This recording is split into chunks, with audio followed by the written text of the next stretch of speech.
In this lesson, we will see together the prepositions, but more precisely, à l'extérieur de.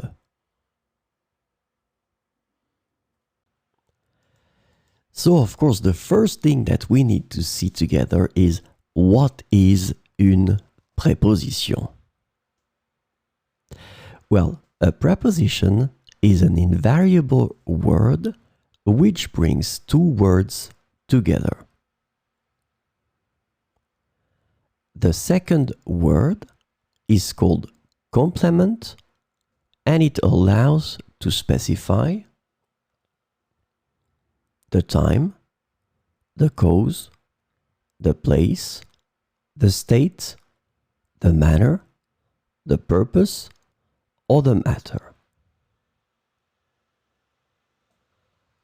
The second word can be another noun, a pronoun, an infinitive verb, or an adverb.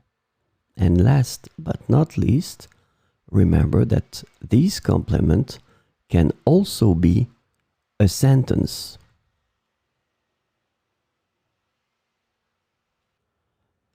So this lesson is about à l'extérieur de. And the preposition à l'extérieur de is translated to outside, outdoors, outside of, and beyond the boundaries of in English. So we will see 4 examples with à l'extérieur de.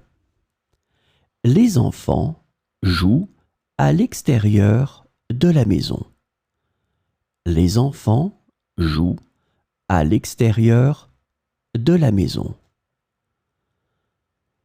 Nous avons organisé un pique-nique à l'extérieur de la ville. Nous avons organisé un pique-nique à l'extérieur de la ville.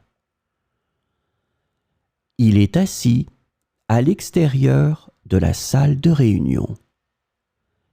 Il est assis à l'extérieur de la salle de réunion. Les fleurs ont été plantées à l'extérieur de la clôture. Les fleurs ont été plantées à l'extérieur de la clôture.